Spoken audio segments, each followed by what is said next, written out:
खबरों का रुख कर लेते हैं। भगवान बिरसा मुंडा के 150 जन्म जयंती वर्ष के अवसर पर जनजातीय गौरव दिवस समारोह मनाया गया। मुख्य समारोह बिहार के जमुई में हुआ, जिसमें पीएम नरेंद्र मोदी ने देश भर में 6600 करोड़ की योजनाओं का शुभारंभ किया है। जनजातीय गौरव दिवस पर राज्य स्तरीय कार्यक्रम में शामिल होने मुख्यमंत्री भजनलाल शर्मा बांसवाड़ा पहुंचे। मुख्यमंत्री ने मंच पर पहुंचकर भगवान बिरसा मुंडा की तस्वीर के सामने दीप जलाया। मंत्री बाबूलाल खराड़ी, पूर्व मंत्री महेंद्रजीत सिंह मालविया, विधायक कैलाश मीणा, अध्यक्ष लालचंद पटेल ने सीएम का स्वागत किया है। विशाल स्क्रीन माध्यम से मुख्यमंत्री ने पीएम का संबोधन सुना, जिसके बाद सीएम ने शिक्षा, कृषि सहित विभिन्न श्रेणियों में श्रेष्ठ कार्य करने वाले 30 लोगों को सम्मानित किया है। मुख्यमंत्री भजनलाल शर्मा ने कहा कि भगवान बिरसा मुंडा ने अपने जीवन में ऐसे काम किए हैं, उन्हें भगवान के रूप में पूजा जाता है। हमारे प्रधानमंत्री के कार्यकाल में जनजातीय उत्थान के कई काम हुए हैं। जनजातीय बेटी द्रौपदी मुर्मू को राष्ट्रपति बनाया गया है। हमारी सरकार वागड़ के विकास के लिए संकल्पित है। सीता माता अभयारण्य, त्रिपुरा सुंदरी, मानगढ़ धाम, बेणेश्वर के लिए सर्किट बनाएंगे।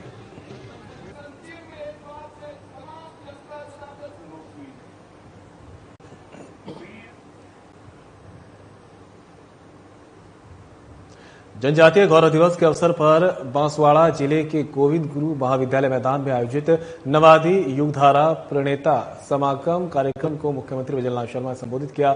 इस दौरान उन्होंने कहा कि राज्य सरकार वागड़ क्षेत्र के विकास के लिए कृत संकल्पित है। हमारी सरकार हमेशा जनजातीय समाज की प्रगति एवं गौरव को बढ़ाने का काम करती है। उन्होंने कहा कि जनजातीय वर्ग के उत्थान में प्रधानमंत्री नरेंद्र मोदी के कार्यकाल में जितने काम हुए हैं उतने काम कभी नहीं हुए। उन्होंने कहा कि भगवान बिरसा मुंडा की 150वीं जयंती के अवसर पर जनजातीय गौरव दिवस मना रहे हैं। भगवान बिरसा मुंडा ने अपना जीवन भारत के स्वतंत्रता संग्राम, विरासत और संस्कृति को समर्पित कर दिया था।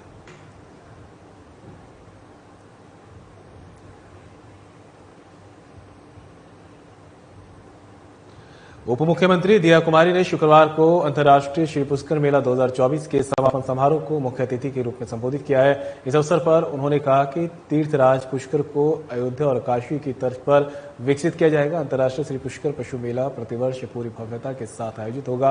केंद्र व राज्य सरकार के समन्वित प्रयासों से राजस्थान अंतर्राष्ट्रीय पर्यटन मानचित्र पर अग्रणी होगा।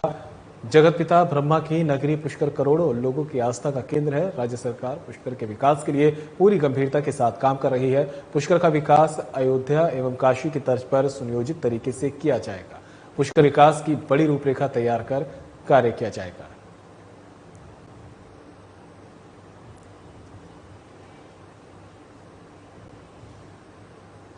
श्री पुष्कर मेला 2024 में कार्तिक पूर्णिमा के अवसर पर सरोवर के समस्त 52 घाटों पर महाआरती और दीपदान कर रिकॉर्ड बनाया गया। उप मुख्यमंत्री दिया कुमारी, जल संसाधन मंत्री सुरेश सिंह रावत और मसूदा विधायक वीरेंद्र सिंह कानावत ने जयपुर घाट पर पूजा अर्चना कर महाआरती की। उप मुख्यमंत्री दिया कुमारी की उपस्थिति में सरोवर के समस्त 52 घाटों पर 5100 महिलाओं ने 51,000 दीपदान एक साथ एक समान परंपरागत चुनरी वेशभूषा में कर रिकॉर्ड बनाया।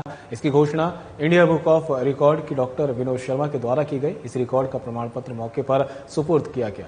उप मुख्यमंत्री दिया कुमारी ने राज्य की समृद्धि एवं खुशहाली के लिए प्रार्थना की है। कार्यक्रम में नगाड़ा वादन एवं आतिशबाजी भी हुई।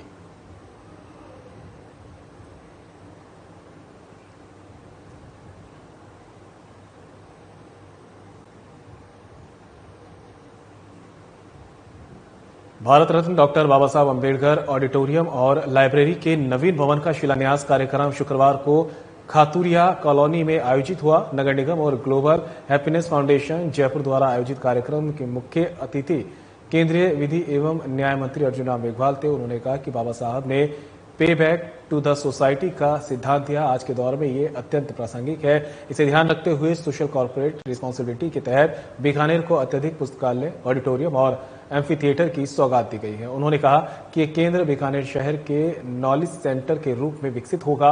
यहां पढ़ने वाले बच्चे आने वाले समय में देश और दुनिया में बीकानेर का नाम रोशन करेंगे। मंत्री मेघवाल ने कहा कि पुस्तकालय और ऑडिटोरियम के लिए 30 करोड़ रुपए तक व्यय करने का प्रावधान रखा गया है। इसके लिए 3 बीघा जमीन नगर निगम द्वारा दी गई है।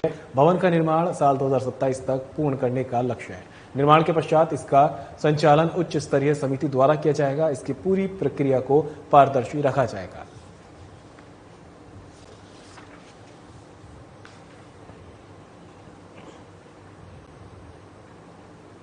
राजस्थान विधानसभा अध्यक्ष वसुदेव देवनानी का शुक्रवार को सिंगापुर स्थित भारत के दूतावास में अधिकारियों ने अभिनंदन किया है।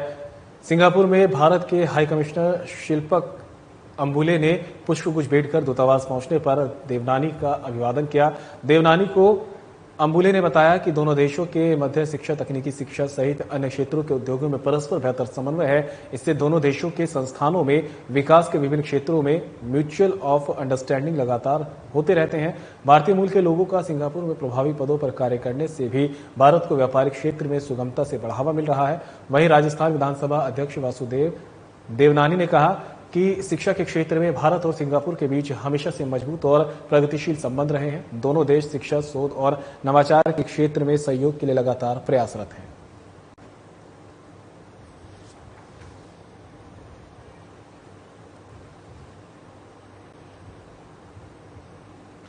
विश्व आयुर्वेद परिषद, राष्ट्रीय आयुर्वेद संस्थान जयपुर और आयुर्वेद विश्वविद्यालय जोधपुर के संयुक्त तत्वाधान में राष्ट्रीय आयुर्वेद संस्थान जयपुर में दिनांक 15 से 17 नवंबर 2024 तक आयोजित हो रहे संयोजनम 2024 का शुभारंभ राजस्थान सरकार के ऊर्जा मंत्री हीरालाल नागर, जयपुर सांसद मंजू शर्मा, एनसीएसएम चेयरमैन जयंत देव पुजारी, राष्ट्रीय आयुर्वेद संस्थान जयपुर के कुलपति प्रोफेसर संजीव शर्मा, राजस्थान आयुर्वेद विश्वविद्यालय जोधपुर के कुलपति प्रोफेसर प्रदीप कुमार प्रजापति, विश्व आयुर्वेद परिषद के राष्ट्रीय अध्यक्ष प्रोफेसर गोविंद सहाय शुक्ल के मुख्य आतिथ्य में हुआ है। उद्घाटन समारोह को संबोधित करते हुए कार्यक्रम के मुख्य अतिथि राजस्थान सरकार के ऊर्जा मंत्री हीरालाल नागर ने आयुर्वेद की जन जागरूकता के लिए 3 दिवसीय कार्यक्रम संयोजन की प्रशंसा करते हुए कहा कि आयुर्वेद हमारी चिकित्सा पद्धति ही नहीं है, ये जीवन जीने की एक कला है। ये हमें सिखाती है कि कैसे हम अपनी दिनचर्या को व्यवस्थित करके अपने स्वास्थ्य को इसके लाभ दे सकते हैं।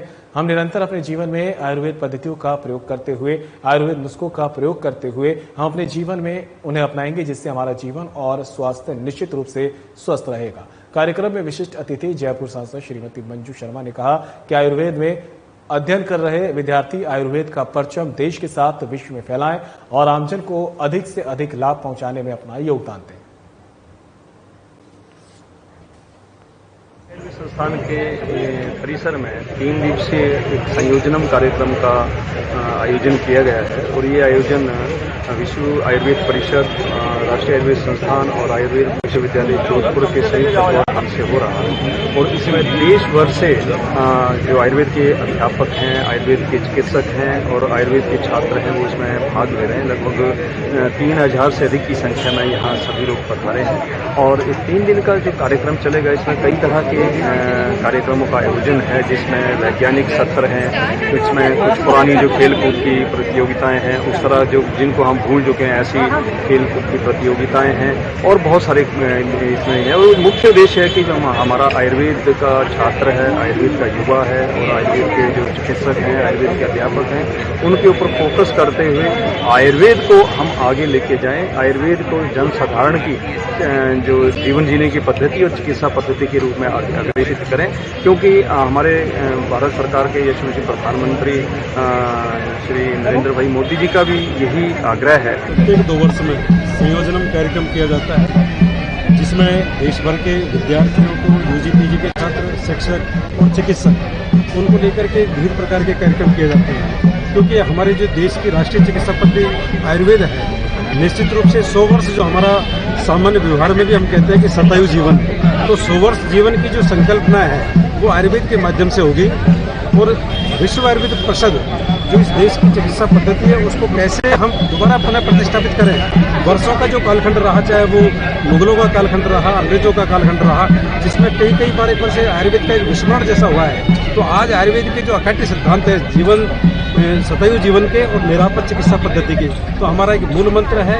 इसी भाव से लेकर के हम पिछले 25 वर्षों से विश्व काम कर रहा है और आने वाले समय में आयुर्वेद की क्वालिटी एजुकेशन और क्वालिटी मेडिसिन जो 2 प्रकार की बातें मिलेंगी, तो निश्चित रूप से आयुर्वेद के सिद्धांत तो शाश्वत है। आयुर्वेद इस देश में ही नहीं अपितु संपूर्ण वैश्विक स्तर पर पुनः प्रतिष्ठापित होगा और शतायु जीवन देने के लिए, समग्र स्वास्थ्य देने की हमारी जो संकल्पना है उसमें साकार होगा। संपूर्ण विश्व के स्तर पर इसको स्वीकार किया। एम्पावरिंग विथ आयुर्वेदा, ये जो प्रोग्राम है जो हमारी नई युवा पीढ़ी है आयुर्वेद की, जो पुराने समय में कहा जाता था भाई इसके अंदर जो है नुस्खे वगैरह आते हैं इस प्रकार के, तो हमारी आयुर्वेद की परंपरा है उसके अंदर नई रिसर्च और नया ओरिएंटेशन, नई स्किल्ड, नए जो ईडी के जो प्रोग्राम होते हैं वो सारे हमारे प्रोग्राम के लिए डेवलप किया जा रहा है। इस प्रोग्राम के अंदर 3000 जो पार्टिसिपेंट्स हैं हमारे, उन्होंने इसमें पार्टिसिपेट किया है और पूरे भारतवर्ष से कई लोग कई प्रांत से इसके अंदर आए हैं।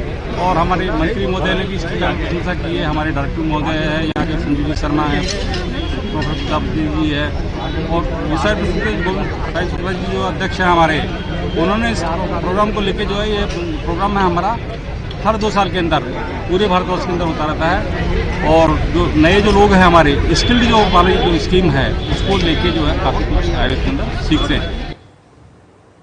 तो वहीं बीजेपी प्रदेश कार्यालय में शुक्रवार को प्राथमिक सक्रिय सदस्यता अभियान एवं संगठन पर समीक्षा बैठक का आयोजन किया गया है। बैठक को संबोधित करते हुए बीजेपी प्रदेश प्रभारी डॉक्टर राधा मोहन दास अग्रवाल ने कहा कि राजनीति में कुछ भी स्थायी नहीं होता, कल कुछ भी हो सकता है। ऐसे में हम सभी को संगठन के प्रति ईमानदारी से लक्ष्य निर्धारित कर कार्य योजना को मूर्त रूप देने का प्रयास करना चाहिए। संगठन का पदाधिकारी कमल के लिए कार्यकर्ताओं के साथ मिलकर कार्य करेगा तो हर प्रत्याशी और जनप्रतिनिधि भी उसको महत्व देगा। उन्होंने बीजेपी जिला अध्यक्षों से कहा कि आप संगठन के लिए कार्य करो, जनप्रतिनिधि आपके लिए कार्य करेंगे। सदस्यता अभियान के लक्ष्य को प्राप्त करते हुए हमें राजस्थान बीजेपी इकाई को देश में आदर्श इकाई साबित करना होगा।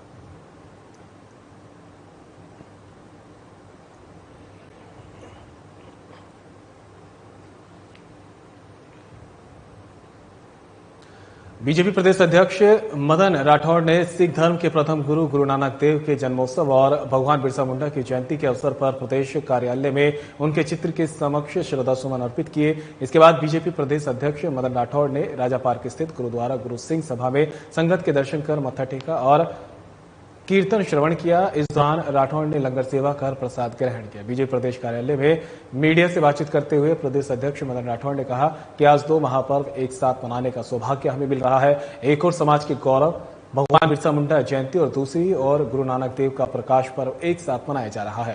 प्रधानमंत्री नरेंद्र मोदी ने भगवान बिरसा मुंडा की 150वीं वर्षगांठ मनाने का आह्वान किया है। बीजेपी प्रदेश अध्यक्ष मदन राठौड़ ने पत्रकारों के सवाल के जवाब में कहा कि देवली उनियारा में जो हुआ वो दुर्भाग्यपूर्ण है। चुनाव आयोग की आदर्श आचार संहिता के बाद सरकार के स्तर पर भी इस घटना का मूल्यांकन किया जाएगा।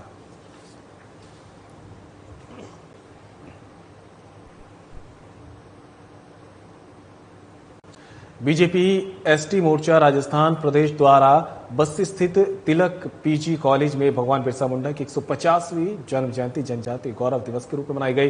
कार्यक्रम में मुख्य अतिथि बीजेपी के राष्ट्रीय महामंत्री एवं प्रदेश प्रभारी राज्यसभा सांसद डॉक्टर राधा मोहन दास अग्रवाल और विशिष्ट अतिथि बीजेपी के प्रदेश उपाध्यक्ष मोतीलाल मीणा रहे। कार्यक्रम की अध्यक्षता प्रदेश संयोजक एसटी मोर्चा नारायण मीणा ने की। कार्यक्रम की शुरुआत दीप प्रज्वलित करके एवं भारत माता, पंडित दीनदयाल उपाध्याय एवं डॉक्टर श्यामा प्रसाद मुखर्जी और बिरसा मुंडा के चित्रों पर पुष्पांजलि अर्पित कर की गई। बीजेपी राष्ट्रीय महामंत्री और प्रदेश प्रभारी डॉक्टर राधा मोहन दास अग्रवाल ने कहा कि कांग्रेस ने आदिवासी महापुरुषों के बलिदान को तोड़ मरोड़ कर लोगों के सामने पेश किया। इस अवसर पर बीजेपी के सभी कार्यकर्ता और एसटी मोर्चा के पदाधिकारी उपस्थित रहे।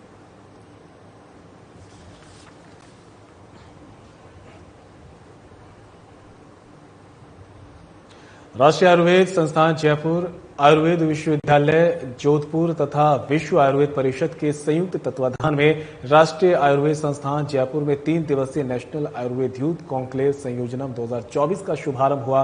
राज्य मंत्री हीरालाल नागर ने शुक्रवार को इसका उद्घाटन किया है। उद्घाटन समारोह में मुख्य अतिथि नागर ने कहा कि आयुर्वेद हमारी चिकित्सा पद्धति ही नहीं, ये जीवन जीने की कला है। ये हमें सिखाती है कि कैसे हम अपनी दिनचर्या को व्यवस्थित करके अपने स्वास्थ्य को इसके लाभ दे सकते हैं।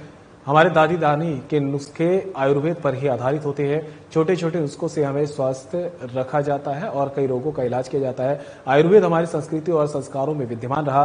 समय के साथ परिवर्तन हुआ और आयुर्वेद चिकित्सा पद्धति लोकप्रिय होती गई। जिस प्रकार योग की विश्व में अपनी एक अलग पहचान बनी, इसी प्रकार आयुर्वेद की एक चिकित्सा पद्धति के रूप में विश्व में अपनी अलग पहचान स्थापित हो चुकी है।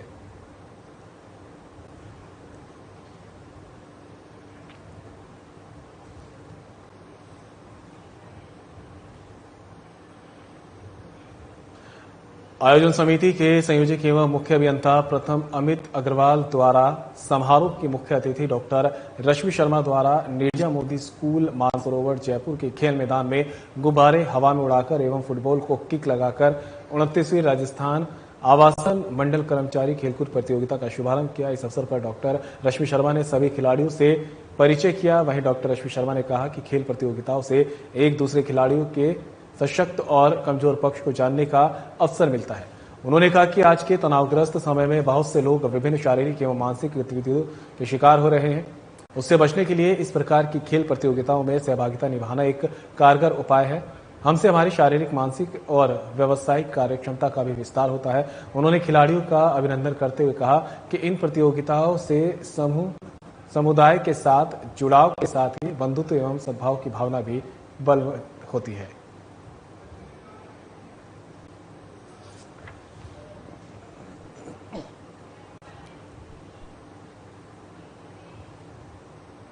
बांसुर के कोटपुतली रोड में दर्दनाक सड़क हादसा हो गया। बता दें कि शादी के बाद कोणे की रस्म अदा करने दूल्हा अपने गांव नारेड़ा से अपने साथ विवाहिता और रिश्तेदारों को लेकर रामपुर आते समय स्कॉर्पियो गाड़ी का संतुलन बिगड़ने से रोड से करीब 20 फुट नीचे खेत में जा गिरी। लोगों ने गाड़ी में पहुंचकर सभी घायलों को निकाला और कोटपुतली BDSM अस्पताल ले जाया गया, जिसमें 2 जनों की हालत गंभीर बताई गई है। वहीं दुल्हन को भी हल्की चोट लगने की सूचना मिली है।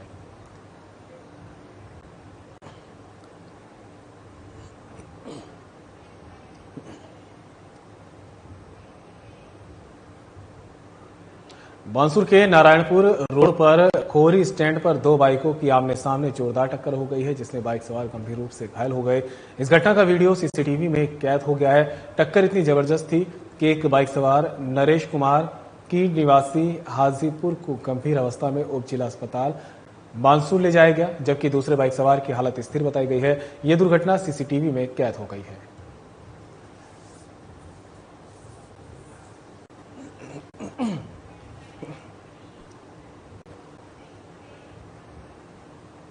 जिले की स्पेशल टीम एवं थाना कोतवाली पुलिस ने अपहरण के मामले में 2 साल से फरार जिला स्तर पर टॉप 10 में वांटेड हार्डकोर हिस्ट्री शीटर बदमाश गणपत राम जाटव को गिरफ्तार किया है। आरोपी पाली जिले के थाना सांडेराव के NDPS एक्ट के मामले में भी 2021 से वांछित मुख्य अभियुक्त है। SP नरेंद्र सिंह मीना ने बताया कि हिस्ट्री शीटर व हार्डकोर बदमाश गणपत राम जाट के विरुद्ध थाना कोतवाली बाड़मेर में 26 जून 2022 को अपहरण के संबंध में मुकदमा दर्ज हुआ। घटना के समय से फरार आरोपी की गिरफ्तारी पर 10,000 रुपए का इनाम घोषित कर जिला स्तर पर टॉप 10 मोस्ट वांटेड की सूची में शामिल किया गया। पाली जिले की सांडेराव थाना पुलिस ने 16 जून 2021 को 387 किलो डोडापोस्ट जब्त किया था, जिसमें आरोपी मुख्य अभियुक्त है। ऐसे में विशेष टीम द्वारा अधिसूचना संकल्प एवं तकनीकी आधार पर आरोपी को गिरफ्तार कर लिया गया है।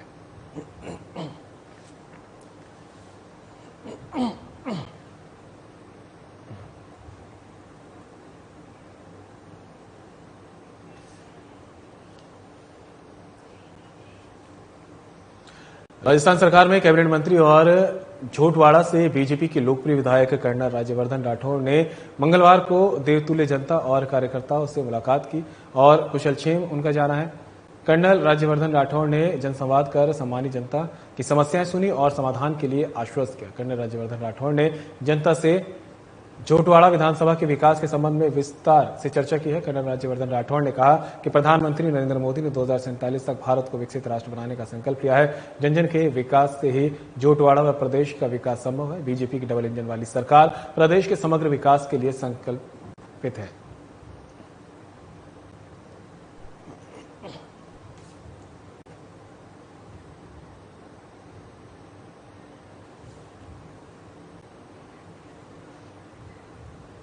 रामगंज मंडी कोटा जिले की रामगंज मंडी में अखिल भारतीय आदिवासी भील विकास समिति के तत्वाधान में भगवान बिरसा मुंडा जयंती पर विशाल शोभा यात्रा का आयोजन किया गया है। शोभा यात्रा दोपहर 12 बजे साबू क्रीड़ांगन मैदान से शुरू हुई। शोभा यात्रा में मुख्य आकर्षण का केंद्र आदिवासी नृत्य रहा। शोभा यात्रा में मुख्य अतिथि राज्यसभा सांसद चुन्नीलाल गसारिया रहे। शोभा यात्रा दोपहर 12 बजे के बाद साबू क्रीड़ांगन से शुरू हुई, जो स्टेशन चौराहा, थाना चौराहा, बाजार नंबर 2, सरकारी कुआं, पन्ना लाल चौक, अम्बेडकर चौराहा वापस साबू क्रीड़ांगन पहुंची, जहां पर आम सभा का आयोजन किया गया।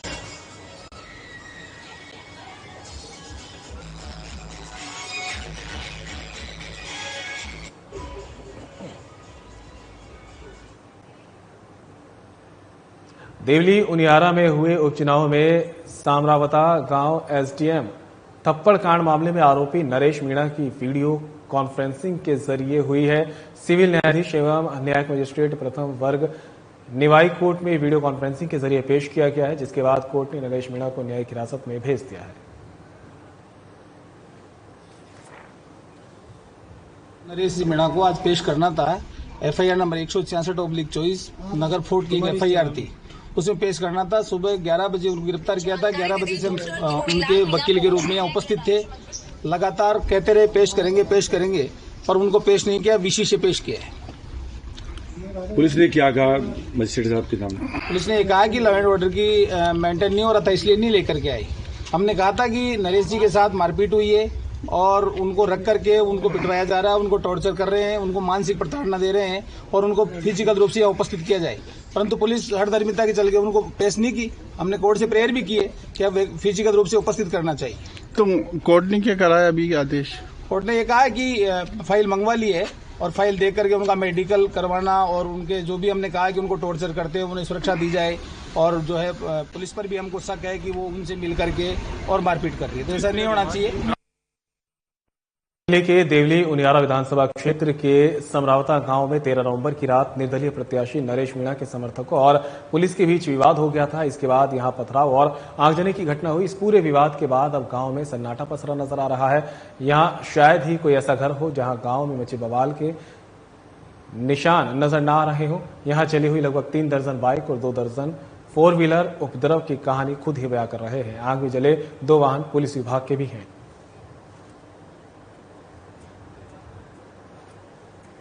अभी जो 13 तारीख को समरावता में जो घटना हुई है उसके बारे में नए तथ्य मीडिया के माध्यम से सामने आ रहे हैं।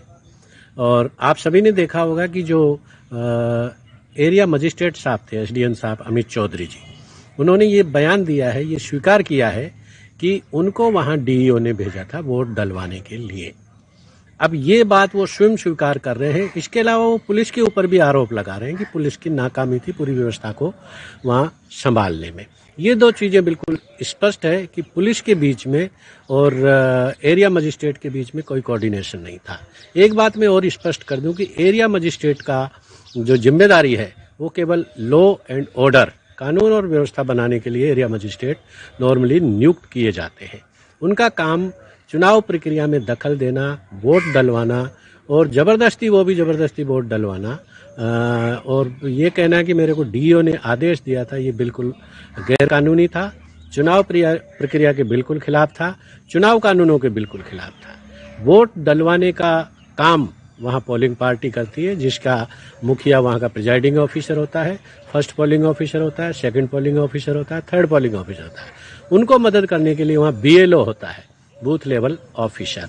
उनका शायद वहाँ भेजने का और वहाँ आने का जो काम था वो ये था कि वहाँ की जनता की जो मांग थी, उस गांव के लोगों की मांग थी, उनको उसको सुनना और वहाँ कलेक्टर साहब को बुलाना और उनकी बातों को कलेक्टर साहब तक पहुंचाना। लेकिन वो काम ना करके उन्होंने वो इल्लीगल काम किया जो उनके कार्य क्षेत्र में नहीं आता था, इसलिए स्थिति वहाँ बिगड़ी और ये पूरे प्रकरण के लिए ये उनका रवैया इल्लीगल और गैर कानूनी उनका ये काम ही पूरी घटना के लिए जिम्मेदार है। बाद में जो कुछ हुआ गांव में, जिस तरह की दर्दनाक घटनाएं हुई और पुलिस ने रात में लोगों को जाके पीटा, औरतों को पीटा, बच्चों को पीटा, उनकी संपत्ति को जला दिया गया, ये बहुत ही दुखद घटना है।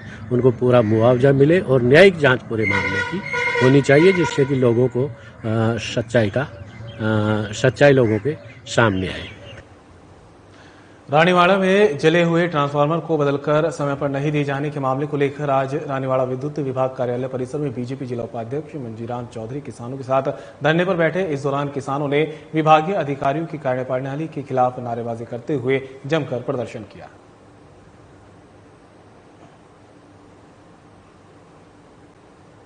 बुलेटिन में मेरे साथ इतना ही, दीजिए इजाजत, नमस्कार।